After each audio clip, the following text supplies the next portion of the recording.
Good morning. Let's talk about predator resisting our coops. I don't want to tell you that I know how to predator proof a coop because nothing is predator proof to a sufficiently hungry predator. But these are some ways that we have found that work for keeping most of the predators out of our coop. The first thing I want to tell you is it's going to completely depend on what predators you have around on your property. So if you have just moved to new property, my first suggestion would be to set up some game cameras and different things and just watch for a while and see what you have coming around. If you've got foxes, that's going to change how you do things. If you've got skunks, possums, coons, hawks, whatever it is that you have, you need to try to set up your predator resistance specifically for those animals. Now, we have had chickens for 11 years now, I think, maybe 12.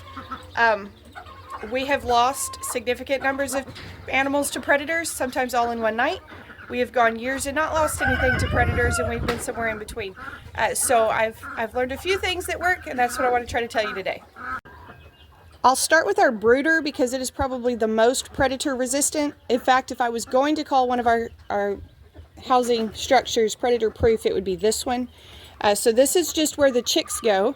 And I don't have a light on in here, so it's kind of hard to see them, but I do have some chicks in here right now. Good morning.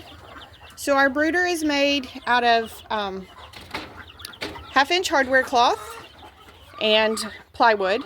So the plywood comes about halfway up the box, and then we've got the hardware cloth around the top for good ventilation. In the wintertime, we do add insulation around this. That's not important for predators, but that's just an idea if you need that if you live in a colder place.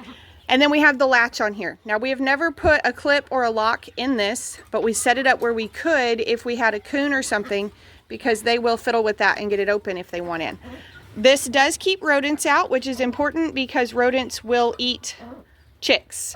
So this one has been really good. But again, that's only good for like 2 weeks. You can't use that for very long. So it's great for the little bitty ones, but then you have to move on to something else.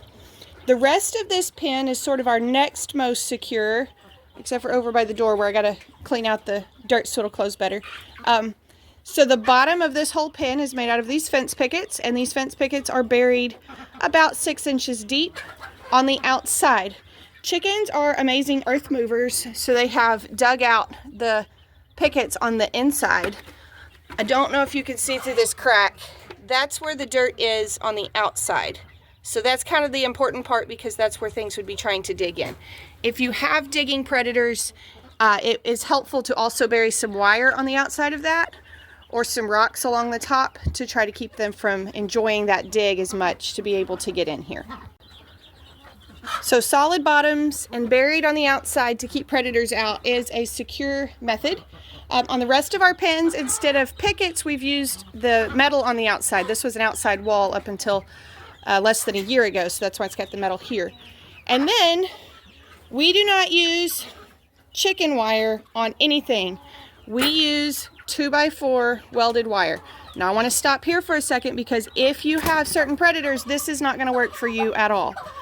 We do not actually have very many predators on this property for a couple of reasons. First of all, we have dogs, and our dogs run stuff off, but also we have an electric fence. And the electric fence doesn't help us a whole lot with deer for the garden, but most of the predators don't like it. In fact, I sold some chickens to a customer this week, and he said they were replacing their flock after coyotes got into them. He said, we put out a game camera, we identified it was a coyote, and we put up an electric fence, and then we got to watch it get zapped by the fence, and he's like, it was like sweet revenge. We know he's not coming back, now we can get the chickens again. So the coyotes don't really like the fence. I feel like the coons don't like it a whole lot. Possums and all those things don't really care a whole lot about the electric fence. They'll just duck under it anyway. But that electric fence perimeter is part of our security system here for the chickens. Now, why 2x4 welded wire versus chicken wire? That's a question a lot of people want to ask me.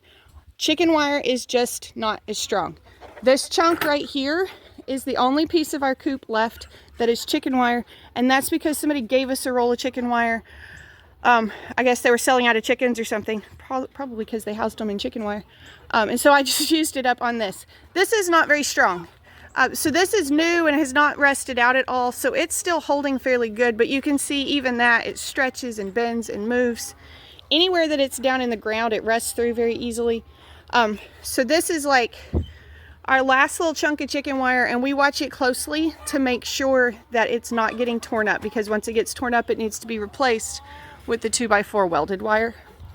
Chain link also works really good. It's really strong. So it's going to keep out most predators. But it's not any good for baby chicks because they can go right through it. Same with the 2x4 welded wire. Chicks can go through this wire as well. So that's part of why the solid bottom, because the chicks will escape through this. Things that can get through 2x4 welded wire. Skunks, if it's down on the bottom, they can duck under or they can squeeze through. Coons, I've had people tell me they've seen a coon go through this.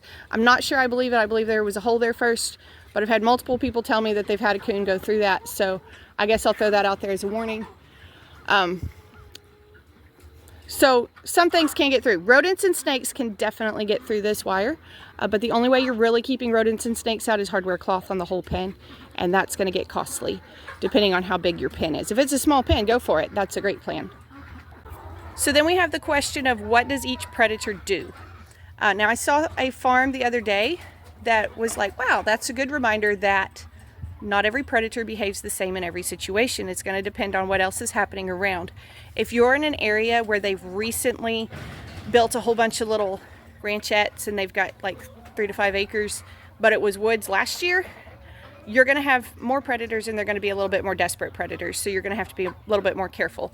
Versus if you're in an area that's out in the country and your predators have other woods and other places to go and roam, so they don't have to be forced to find food on your property, that's a little bit better situation for you. All right, so I told you that we have had animals where we've lost a whole bunch at one time.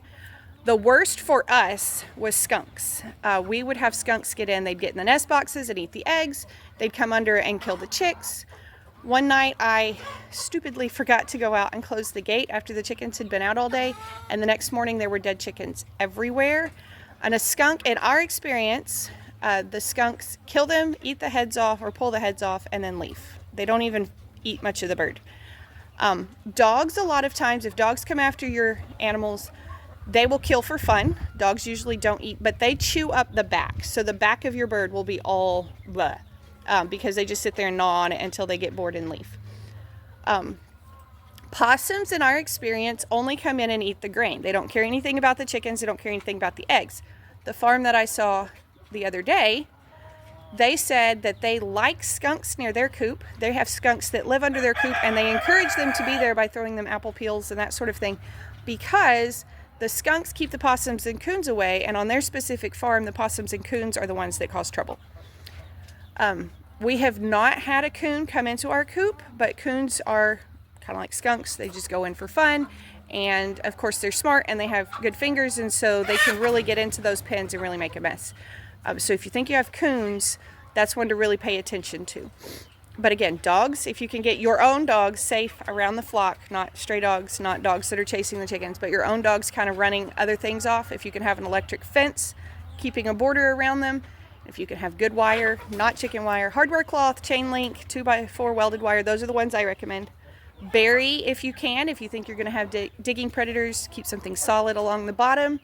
Always pay attention to your latches and gates. Pay attention to loose boards and all those things. And that should keep your chickens safe.